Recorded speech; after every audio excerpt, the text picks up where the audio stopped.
Muy bien. Bueno, ¿pudieron leer el apunte un poquito?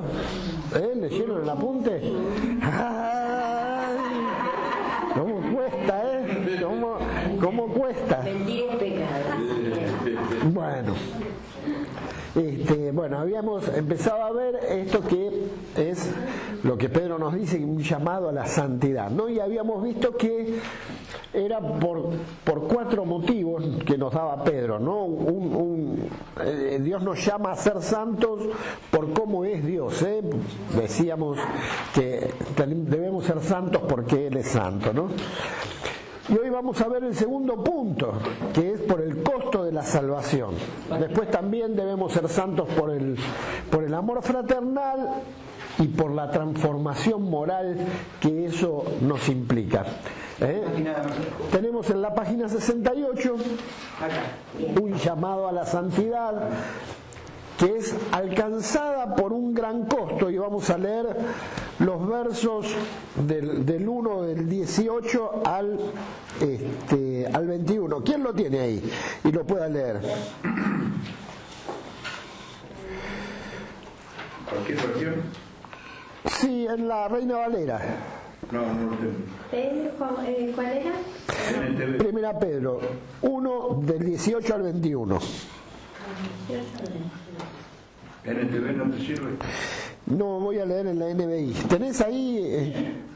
Sí, ¿quién lo tiene? Sino con la sangre preciosa de Cristo, como un cordero sin mancha y sin contaminación, ya destinado desde antes de la fundación del mundo, pero manifestado en los postreros tiempos por amor de vosotros, y mediante el cual creéis en Dios, quien le resucitó de los muertos, le ha dado gloria para que vuestra fe y esperanza sea en Dios.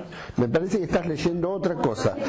1 del 18 al 21.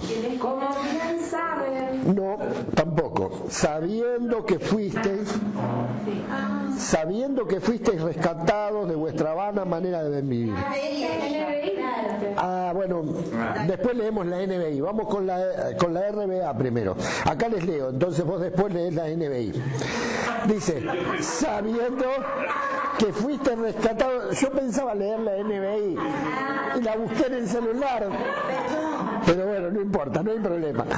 Sabiendo que fuiste rescatados de vuestra vana manera de vivir, la cual recibiste de vuestros padres, no con cosas corruptibles como oro o plata, sino con la sangre preciosa de Cristo, como de un cordero sin mancha y sin contaminación, ya destinado desde antes de la fundación del mundo, pero manifestado en los postreros tiempos por amor de vosotros, y mediante el cual creéis en Dios, quien le resucitó de los muertos y le ha dado gloria para que vuestra fe y esperanza sean en Dios. A ver, vamos a verlo en la NBI. Como bien saben, ustedes fueron rescatados de la vida absurda que heredaron de sus antepasados. El precio de su rescate no se pagó con cosas perecederas como el oro o la plata, sino con la preciosa sangre de Cristo, como de un cordero sin mancha y sin defecto. Cristo, a quien Dios escogió antes de la creación del mundo, se ha manifestado en estos últimos tiempos en beneficio de ustedes. Por medio de Él, ustedes creen en Dios, que lo resucitó y glorificó, de modo que su fe y su esperanza están puestas en Dios. Amén. Qué bueno, qué bueno. Acá hay una doctrina importante dentro de la doctrina de la salvación, que es la sustitución. ¿Qué les parece? ¿Qué es la sustitución? Intercambio, ocupar el lugar de ocupar el lugar de otro. Esto de ocupar el lugar de otro es lo que el Señor Jesús hizo en nuestro lugar, y es una parte muy importante, es central en lo que es la cruz de Cristo.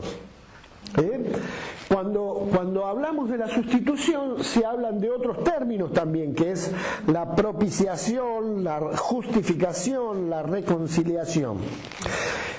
Si pensamos, la propiciación nos lleva a los ritos en el santuario. ¿Se acuerdan? Cuando nos habla en el Antiguo Testamento que tenían que sacrificar un cordero y poner, el sacerdote ponía la mano sobre el cordero y esa era la propiciación por nuestros pecados, y el cordero moría por los pecados del pueblo, ¿no es cierto? La redención se refiere a las transacciones del mercado.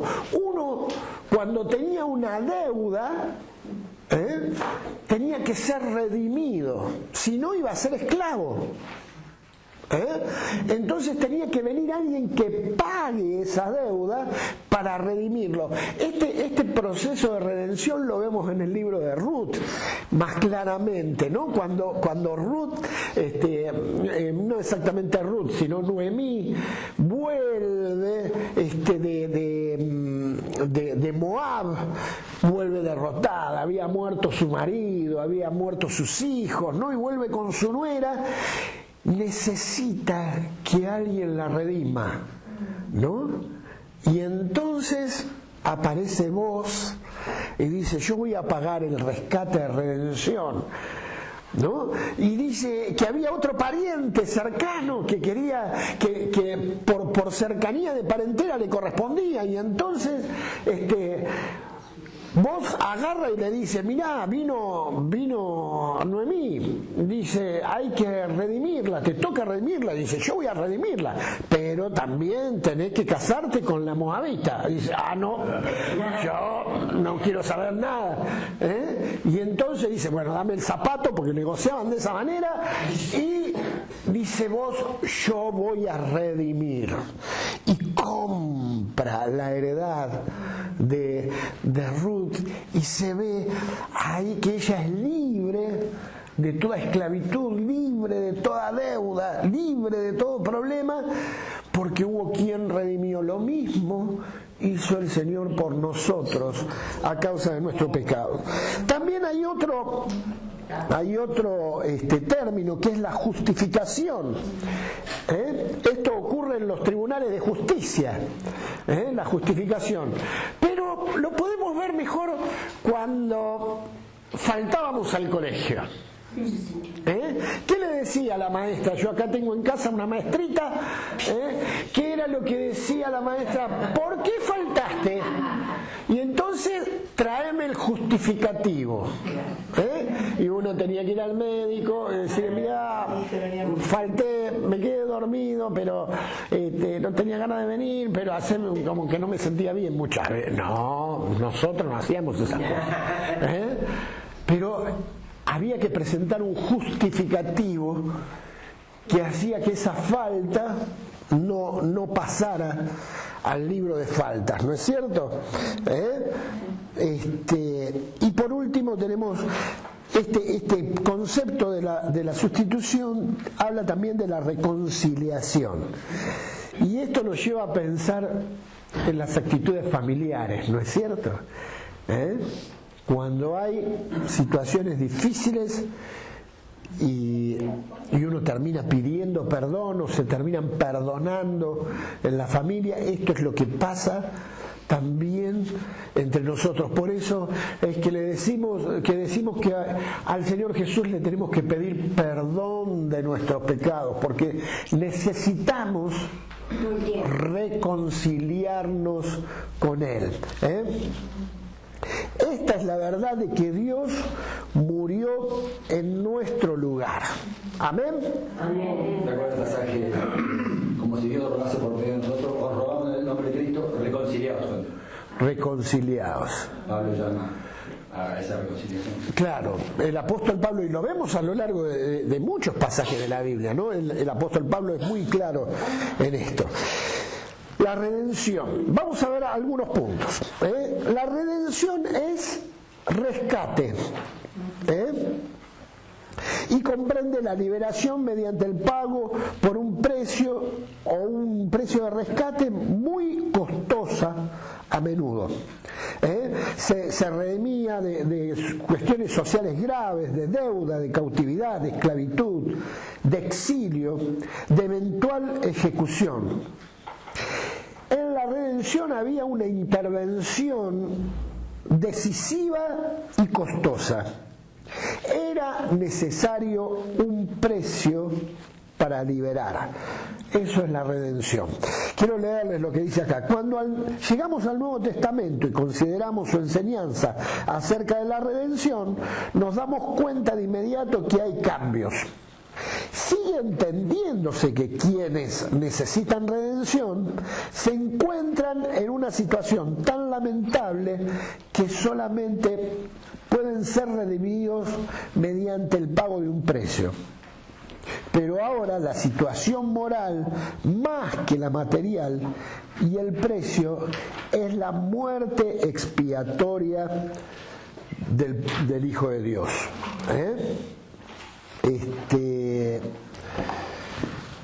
Muy bien. A ver, esto nos lleva a 4 preguntas.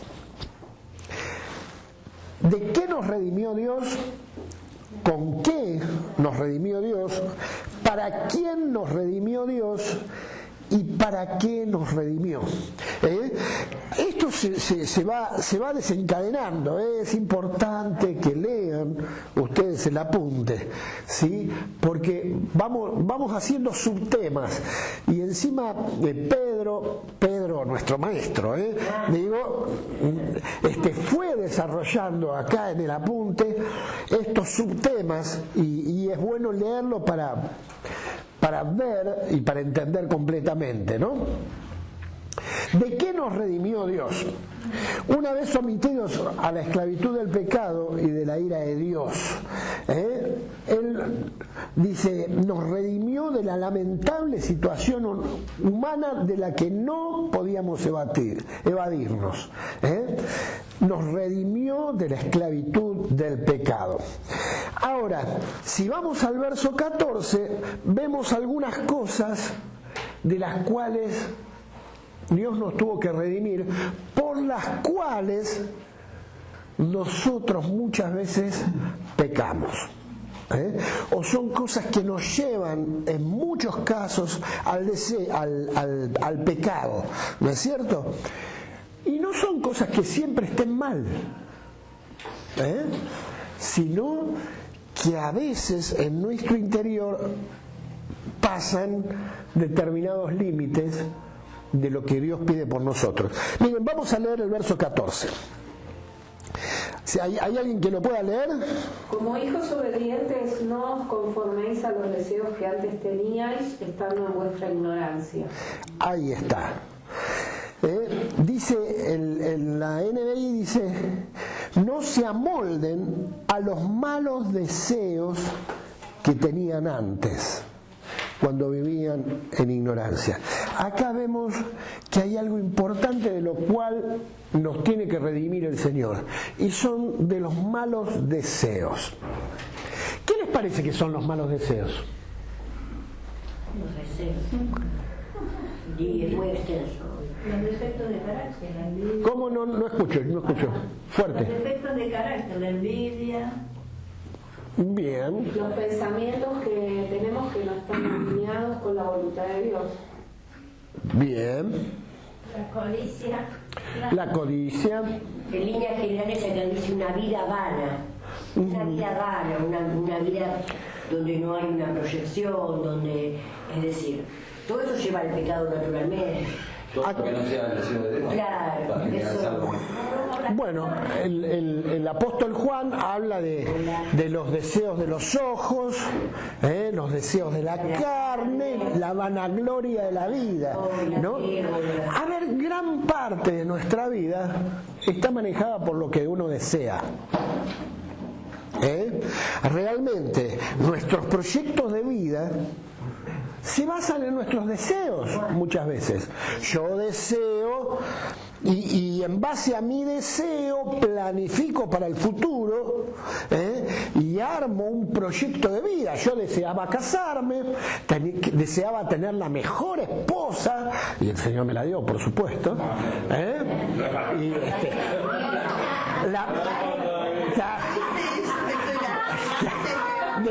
deseaba tener la más bella esposa, Pero no deseaba No. Ahí está. No. Están los deseos. Claro. Pero ¿qué pasa? A veces nuestros deseos no son así. Nuestros deseos van al mal. Acá nos dice que son pasiones irresistibles y dominantes hacia lo que es malo. Pasiones irresistibles y dominantes hacia lo que es malo. Y la palabra dice que desde el principio el corazón del hombre era siempre para hacer solo el mal. Eso lo vemos en Génesis 6, cuando al final el Señor decide mandar el diluvio, porque dice el corazón del hombre tiende siempre al mal, ¿no? Entonces los malos deseos muchas veces están impregnados en nosotros. Y esto es bueno meditarlo. Es bueno pensar, ¿cómo son mis deseos? ¿Hacia dónde están enfocados? ¿Está mal tener deseos? No. Buenos deseos. Pero está bien tener los deseos enfocados en el centro de la voluntad de Dios. Por ejemplo, me acuerdo un versículo dice: como niños recién nacidos, desead la leche espiritual no adulterada, para que por ella crezcáis para salvación. Amén. La palabra, ¿no? Claro. La leche espiritual, ¿qué es? La palabra. Buscar la comunión íntima con el Señor. A ver, a veces deseamos cosas que realmente no son necesarias para nuestra vida, pero que las deseamos y nos aferramos a eso para obtener como esa actitud de codicia, de querer, porque me gusta tener tantos zapatos, tantas carteras de todos los colores, ¿sí? Muchas veces pasa este tipo de cosas. Bien, y es cierto. Ahora, hay algo muy importante que dice los evangelios. Dice, donde está tu deseo está tu corazón.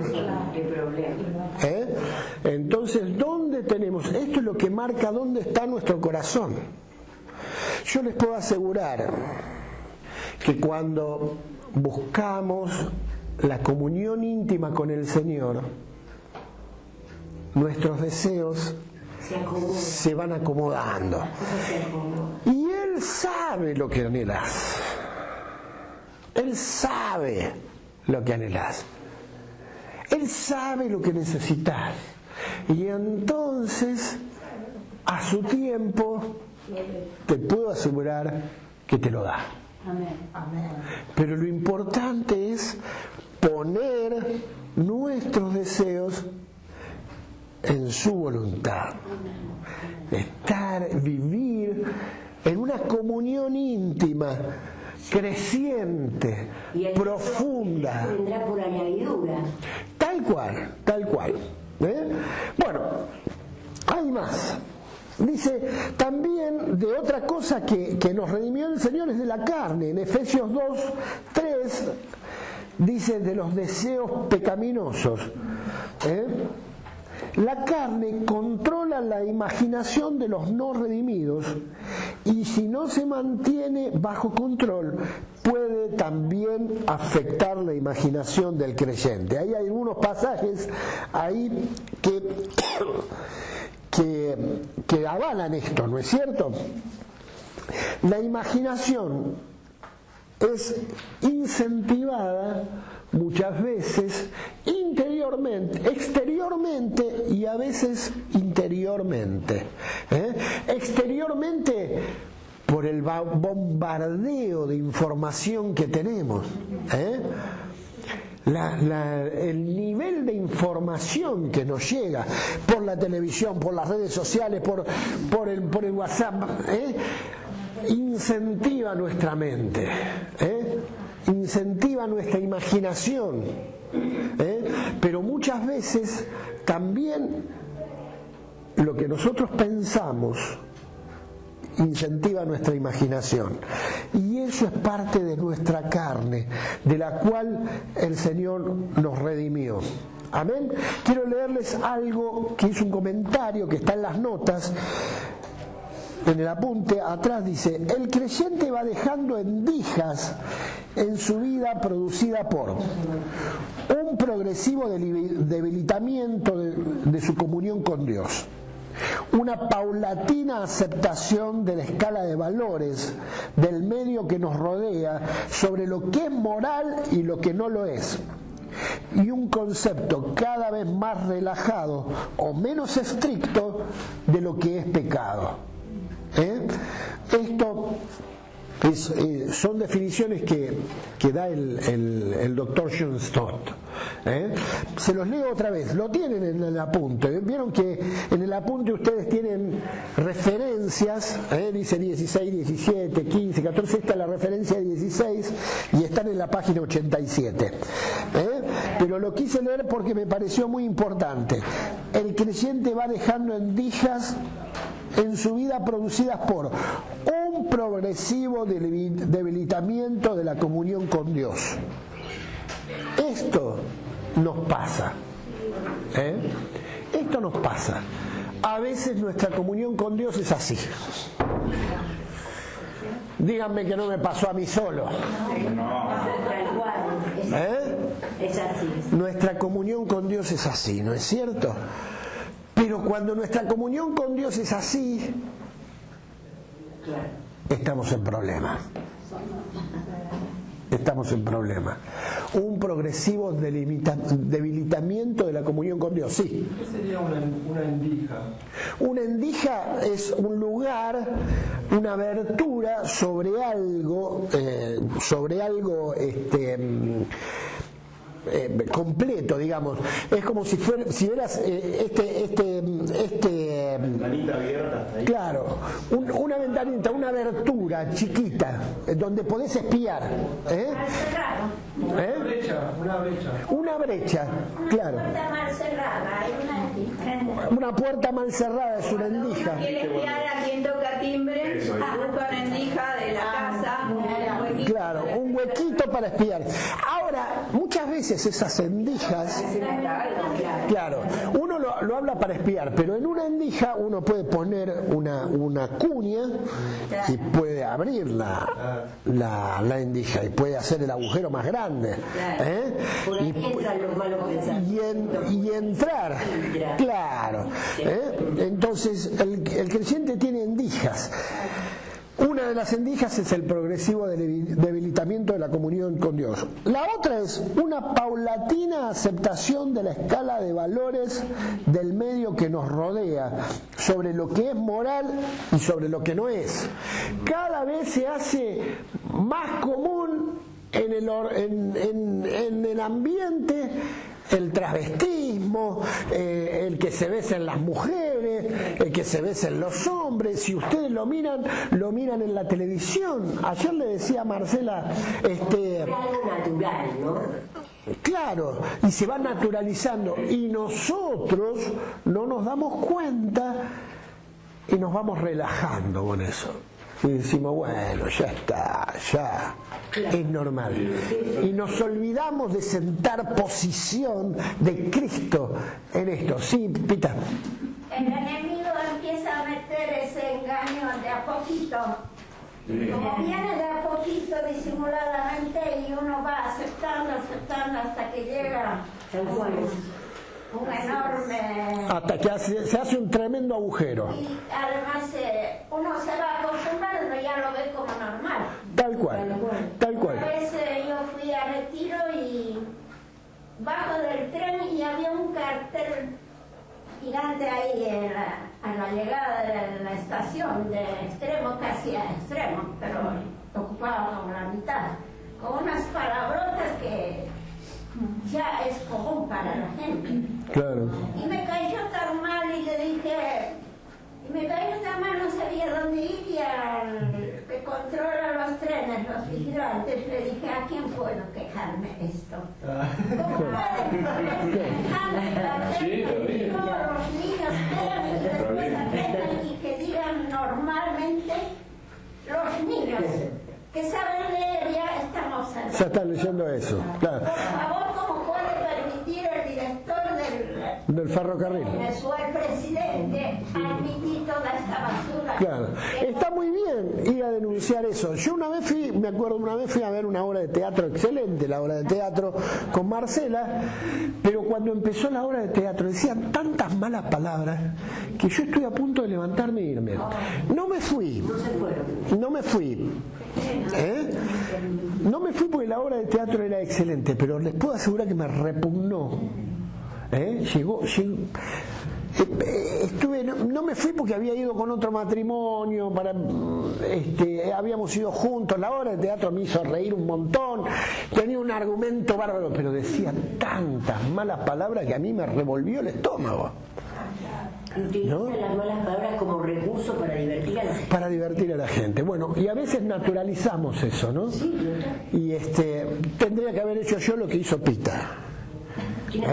¿No? Ir al teatro y decir, escúchame, ¿qué necesidad de decir tanta mala palabra? Podés decir alguna, no te digo que... Pero no, ¿para qué? ¿No?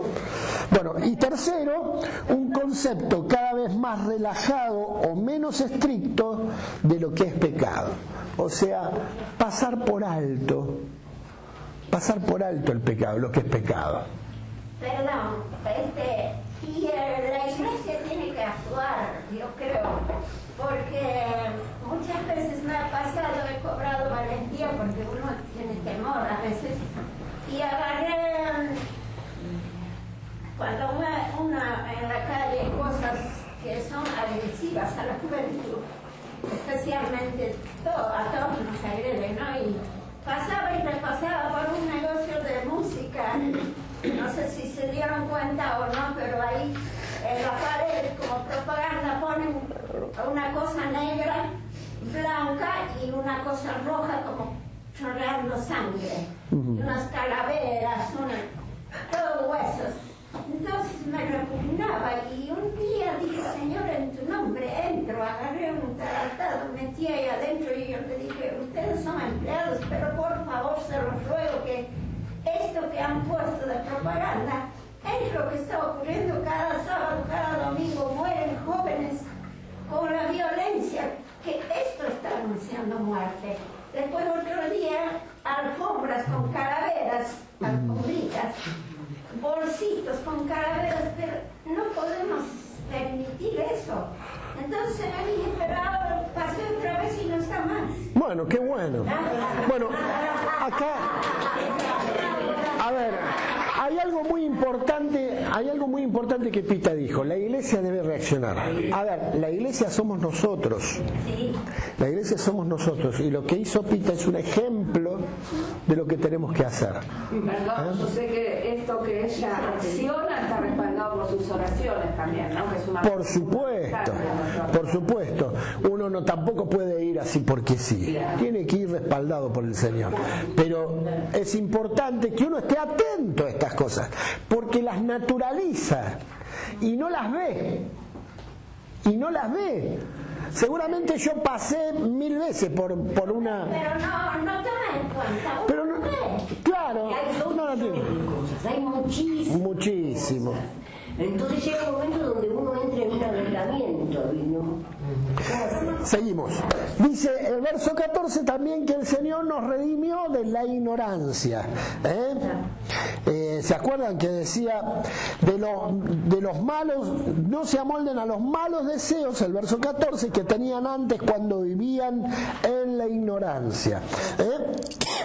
Y también nos redimió, como dice en el verso 18, de una vana manera de vivir o de una vida absurda. Eso dice, vida absurda, dice la NBI, ¿no? La frase describe un estilo de vida que carece de propósito, que es infértil e inútil. No tienen una vida que no tiene perspectiva, no tiene sentido de perspectiva de la eternidad. Eso es una vida vana, una vida que está centrada en el yo. y no piensa, no vive para el otro, como vivió Jesús, como nos enseñó Jesús, que debemos vivir, ¿no es cierto? Jesús dejó visto en claro por medio de 2 preguntas perspicaces a sus discípulos, porque ¿de qué le sirve a uno ganarse el mundo si pierde su alma? ¿O qué puede dar uno a cambio de su alma? Así que el Señor nos enseñó a no vivir una vida vana, una vida inútil, carente de perspectiva de la eternidad. Qué bueno lo que Gustavo nos viene enseñando este último tiempo, de que estamos en la eternidad, y es bueno meterlo en nuestra cabeza. No estamos viviendo la eternidad. No tenemos que perder esa perspectiva, esa forma de vida, de disfrutar a nuestro Señor ahora, para que el día que Él nos venga a buscar y manifieste toda su gloria, aún así le sigamos disfrutando. Amén. Otra cosa de lo que nos redimió el Señor es de todo lo que recibimos de nuestros padres. Y cuando hablamos de nuestros padres, no estoy hablando de las cosas buenas que recibimos de nuestros padres, sino de las cosas malas. Yo de mis padres recibí la herencia de conocer a Cristo. Mi esposa también recibió la herencia de conocer a Cristo. Esto es bueno. Pero de nuestros padres muchas veces recibimos cosas que no son tan buenas. Y nos redimió de todo esto que traemos en nuestros genes, que de otra manera se puede llamar las maldiciones generacionales. Nos redimió de las maldiciones generacionales. El papá fumaba como un escuerzo y entonces el hijo va a fumar como un escuerzo. No, Dios nos redimió de esto. Nos sacó, pero así también el papá tenía un carácter podrido y entonces el hijo también salió como sos igual a tu papá, mirá, con el carácter podrido que tenés. No, ¿sabes qué? Dios te redimió de eso. Dios te redimió y me redimió a mí. ¿Amén? Ahora me gusta esto que dice que Dios nos redimió no con cosas corruptibles como oro o plata.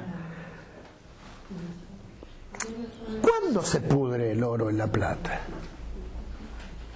Para nosotros nunca. Sin embargo, en la perspectiva de la eternidad, el oro y la plata no sirven para nada, pero sí sirve la sangre de Cristo. La sangre de Cristo no es algo corruptible.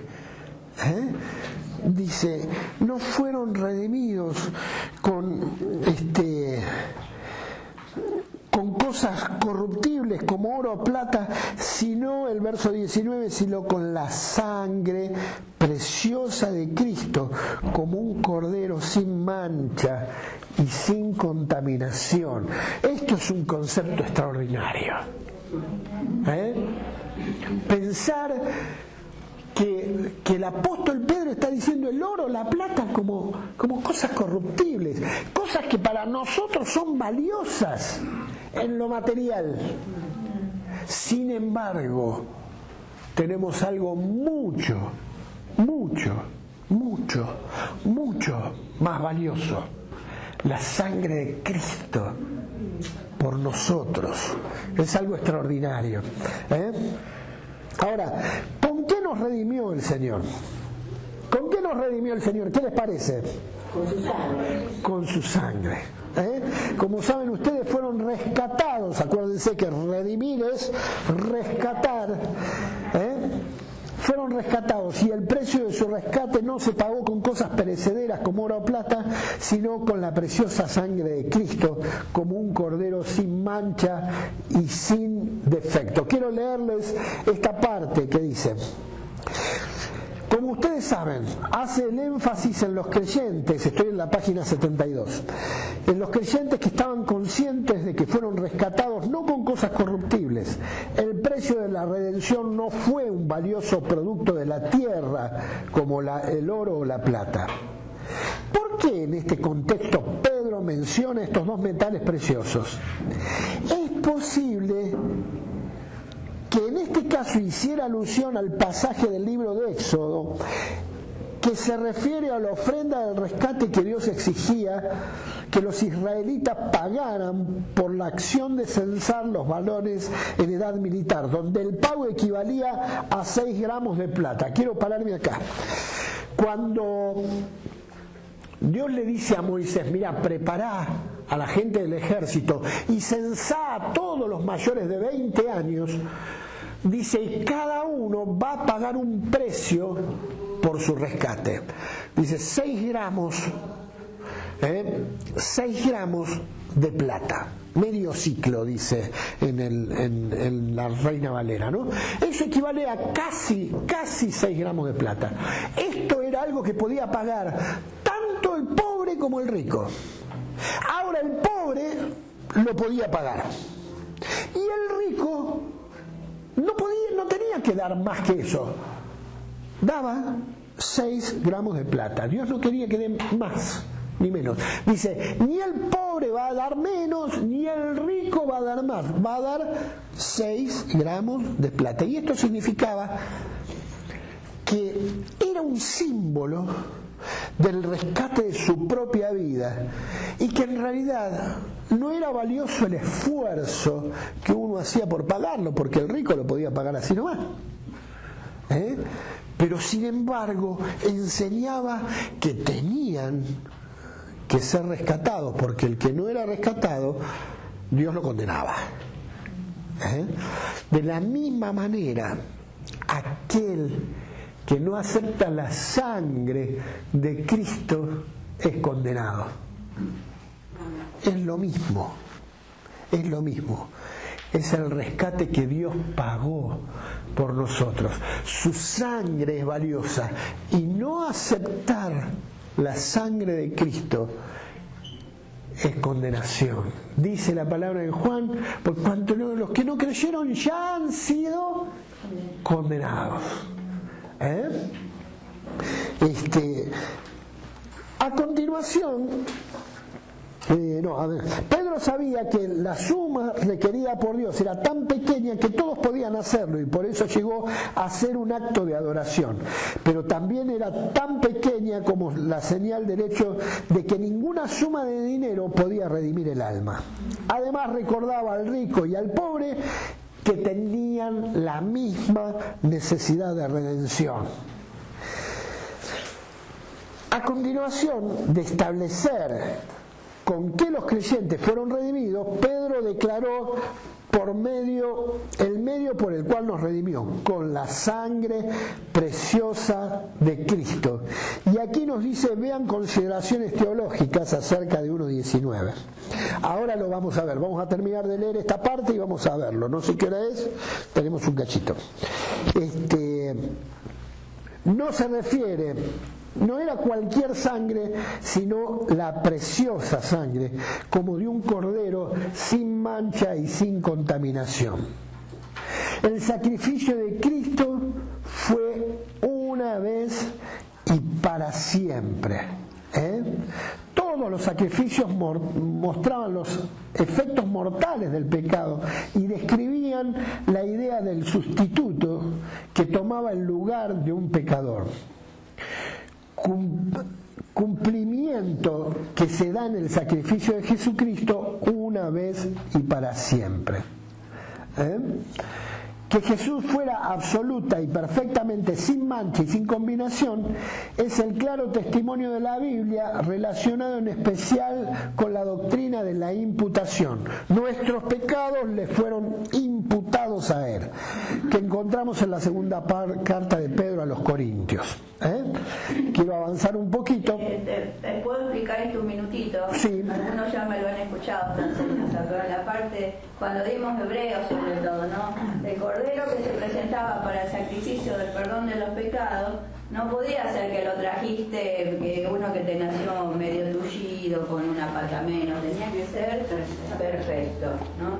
¿Y cómo es esto de la imputación? La persona llevaba su corderito, a lo mejor era el que más quería o el más lindo de la manada, porque así se pedía, y se lo llevaba el sacerdote. Entonces el sacerdote le decía al sacerdote, ¿no es cierto?, su pecado. El sacerdote levantaba la mano, ¿no es cierto?, y transmitía espiritualmente ese pecado de la persona al corderito. ¿Y qué pasaba? Que esto es lo dramático, ¿no? Una vez que le imputaba eso, lo mataba. Y fíjense el dolor de la persona que llevaba ese corderito, el ejemplo, si le tenía afecto y todo de ver, que el precio de su pecado traía derramamiento de sangre. Entonces, imputado paga, y así fue, imputado paga nuestro Cristo, y lo hizo por amor a nosotros y estuvo dispuesto a darse en su inocencia, porque el corderito, ¿qué culpa tenía, pobrecito, del pecado del ser humano? O el corderito, o toda la paloma, o lo que sea, según la jerarquía, ¿no?, del sacrificio. Entonces, esto es importante que nosotros, porque a veces decimos, sí, Cristo murió por los pecados, el cordero, cantamos el cordero, pero no entendemos que es el cordero del sacrificio, que estuvo dispuesto a dar su vida y a derramar su sangre, inocente, pura, sin mancha. Una vida así que Cristo llevó por amor a nosotros, que somos impuros, somos pecadores, y nosotros no merecíamos eso. Entonces, pedir ese perdón y esa gracia de Dios constantemente, porque siempre le estamos fallando a Dios, ¿no es cierto? Y tenemos que hacer valiosa esa sangre de Cristo, de imputar esa sangre cada día, cada momento. No nos podemos ir a dormir sin haber hecho esa limpieza del corazón delante de la presencia de Dios. Imputar, digamos así, entre comillas, esa sanidad, esa liberación que Cristo nos da en todas nuestras debilidades humanas, ¿no? Y eso es un sacrificio diario que tenemos que hacer delante del Señor. Qué bueno. La deuda, la culpabilidad de nuestros pecados le fue imputada a Cristo como si fuera propia, como si fuera su propia deuda. Quien no tenía ninguna deuda, fue imputada nuestra deuda en la cuenta de él. Y dice consideraciones teológicas acerca de 1.19. Lo voy a pasar rápido, pero me marqué algunas cosas. Primero, que Cristo al hacer esto hizo la paz entre nosotros.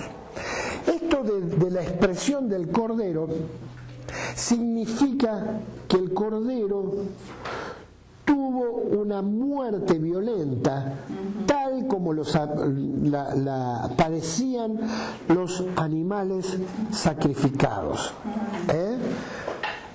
Así como nos explicaba Nora recién, que transmitían los pecados, después el leñazo. Venía el leñazo, ¿no es cierto? La guadaña para el cordero, y era una muerte violenta. Y Cristo murió una muerte violenta por causa de nuestros pecados. Sin embargo, a diferencia de la mayoría de ellos, de los corderitos, Jesús no vertió su sangre hasta morir. Ningún hombre acabó con su vida. Jesús no fue víctima, sino que ofreció voluntariamente su vida a Dios. Jesús decidió el momento de su muerte. Y acá, en 1 Pedro nos dice que esto fue decidido antes de la fundación del mundo. Yo me imaginaba al Padre y al Hijo conversando. El Padre y el Hijo sentados en una silla o en un trono glorioso, ¿no? Y el Padre le dice: mira, hagamos al hombre a nuestra imagen y semejanza. Y dice: dale, papá, vamos a hacerlo. Pero el hombre va a pecar. y se va a apartar. ¿Qué vamos a hacer? Vamos a necesitar sangre para redimirlo. Y entonces el hijo dice, bueno, papá, yo voy a morir por ellos. Y antes de la fundación del mundo, antes de que creara, antes de que pensaran en vos y en mí, Él ya sabía que iba a morir por vos y por mí. Lo había decidido antes de que todo fuera creado, antes de que todo lo que conocemos, Él sabía que se iba a entregar, que iba a entregar su vida por vos y por mí. Y iba a entregar su vida. Él no fue muerto, Él entregó su espíritu. Y lo dice bien claro el apóstol cuando habla de la crucifixión de Jesús. Él dice que Él entregó su espíritu. Él murió voluntariamente, una muerte violenta, por causa tuya y por causa mía. Es algo extraordinario lo que el Señor hizo por nosotros. Antes que lo flagelaran, aquellos que lo flagelaron pudieron haber quedado salpicados con su sangre. El elemento esencial de la salvación es la muerte expiatoria de Cristo en beneficio de los pecadores. El derramamiento de su sangre fue la manifestación visible de su vida siendo derramada en sacrificio, y la Biblia usa constantemente la expresión derramamiento de sangre como una metonimia. Metonimia, quiero explicarles lo que es. Consiste en designar algo con el nombre de otra cosa. Por ejemplo, el laurel para la gloria, las canas para la vejez. Cuando me pongo un poquito más viejo, me ven a mí y dicen, está más viejito porque tiene canas. Le subieron las canas, ¿no es cierto? Ahora, esto de la sangre es una metonimia para la muerte expiatoria. ¿Qué quiere decir esto? Que en realidad la sangre no es lo que en sí nos salva, sino su muerte. La muerte de Cristo en nuestro lugar. A ver, acá decía, la sangre de aquellos que los lastimaban los podía haber salpicado, pero ¿los salvó la sangre que los tocaba? No. Lo que te salva es reconocer que Él murió por vos y por mí. Es cierto que Juan dice que la sangre de Cristo nos limpia de todo pecado, pero su muerte es la que nos salvó, porque Él murió en mi lugar. Él me reemplazó en la muerte que yo merecía a causa de mis pecados. ¿Entienden? Sí. Así pues, la sangre de Cristo es preciosa, pero por preciosa que sea, esa sangre física sola no puede salvar. Solo cuando fue derramada en muerte pudo pagar el castigo del pecado. ¿Me entienden? Sí. Es entender lo importante de que Cristo murió por nosotros. El hecho de decir que la sangre nos limpia de todo pecado es un símbolo. Porque ustedes se imaginan a Cristo tomando la sangre en un recipiente y pasándomela para limpiarme del pecado. No, es un símbolo. De la misma manera que tomamos como símbolo el pan y el vino cada vez que participamos de la mesa del Señor, es un símbolo. Pero lo que no es un símbolo es que Cristo murió por vos y por mí. ¿Amén? Vamos al resumen. Debemos reconocer la conclusión, dice en la página 75. Debemos reconocer que la Biblia habla de la sangre de Cristo en un sentido simbólico. Una interpretación literal limitada al aspecto físico en lo relacionado con la sangre de Cristo sería incapaz de interpretar correctamente los pasajes del Nuevo Testamento. No es posible aplicar a nuestras vidas la sangre de Cristo en sentido literal. Nadie tiene autoridad para aplicar la sangre de Cristo. La sangre de Cristo se refiere a una muerte violenta en sacrificio. Su muerte era indispensable para alcanzar un sacrificio completo, pues sin ella no se habría logrado nuestra redención por su sangre. Si Cristo hubiera derramado su sangre sin culminar en la muerte, la salvación no se habría alcanzado. En este sentido, no es su sangre, sino su muerte la que nos da salvación. Cuando la Biblia habla de derramamiento de sangre, no se refiere simplemente a rociar la sangre, como pasaba en los sacrificios, sino a la muerte violenta como un sacrificio. Amén. Pedro siempre hace énfasis, ¿no?, en que tenemos que cuidarnos a veces los que somos intercesores o nos gusta tener esos espacios de tiempo de oración o estamos ministrando a alguien con alguna situación, este tema de aplicar nosotros la sangre de Cristo. Más con una persona nueva, ¿no? Tener tantas expresiones, el que lo conoce bien a este simbolismo, no hay problema, pero a veces aplicar estos términos a gente nueva, tenemos que cambiar el vocabulario, más bien hablar del amor de Cristo que dio su vida, ¿no? Y por ese poder de Cristo, de su entrega y su resurrección, porque estamos viendo que no quedó en la cruz, quedó en la resurrección, ¿no? También lo estamos viendo como Gustavo. Entonces cambiar un poco nuestro léxico de oración, porque te cubro con la sangre de Cristo a veces, pero ¿quién somos nosotros para cubrir a la persona con la sangre de Cristo? Y la persona no sabemos si lo entiende, o el Cordero de Dios, y la persona es nueva. No digo que no lo usemos y lo alabamos a Dios así, pero aún así cuando es por ejemplo un culto evangelístico, cantar una canción tal vez del Cordero de Dios, no se entiende.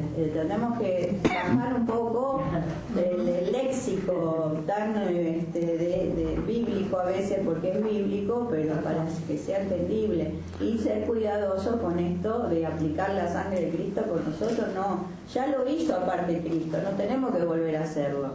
Entonces sí, reconocer que hay una cobertura especial sobre nuestra vida es como una señal. Yo a veces cuando discutía con Pedro, y a veces la línea de Pedro Bachor, ¿no?, tienen toda esta idea del pastor de antes, que vos le decís la sangre de Cristo y ya paran los pelos así, no, porque hay generaciones que viven eso, ¿no? Por eso lo traigo a la luz, porque lo hemos discutido durante años esto. Entonces se sienten como amenazados con todo esto.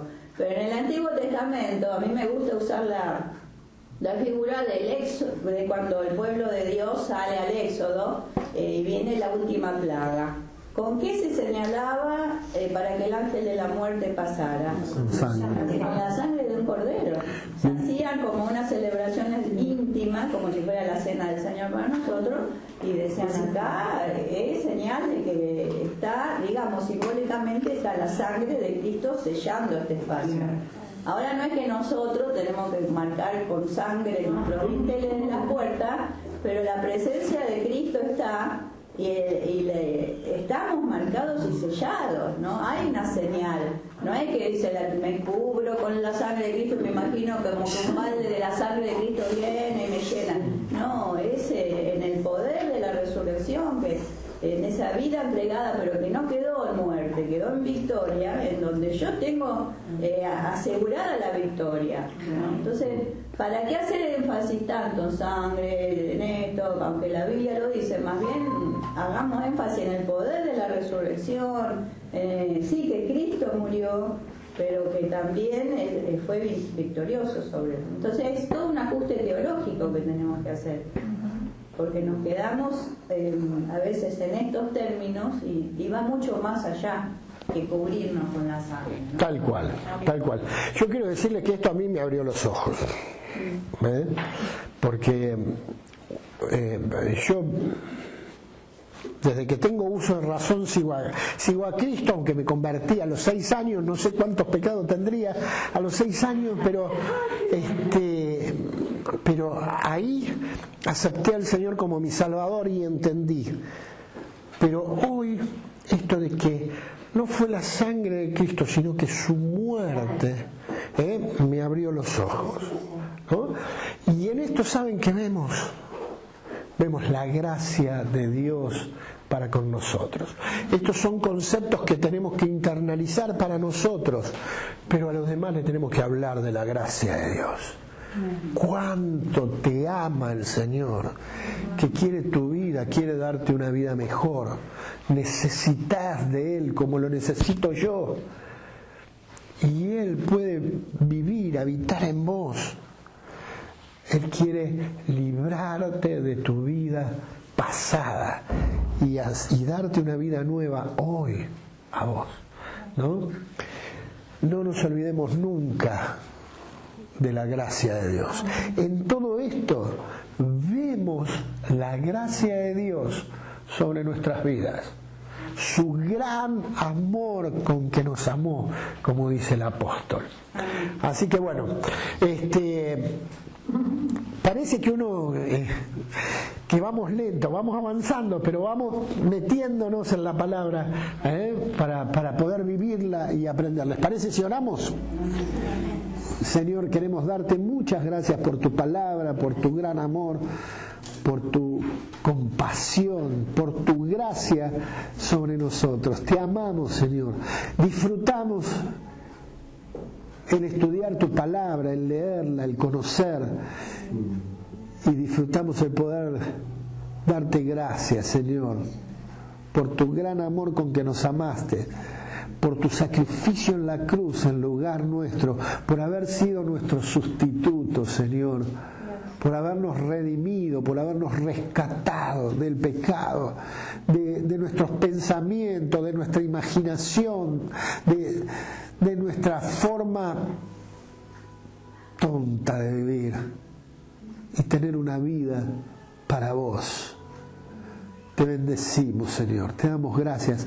Señor, ayúdanos a disfrutar más y más de tu presencia, de la comunión contigo, de tu gran amor, cada día, y meternos más, sumergirnos más en la comunión contigo, Señor, porque allí vamos a estar plenos, seguros, fructíferos y en paz.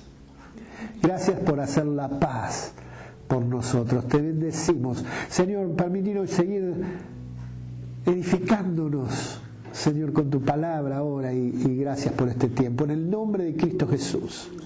Amén. Amén.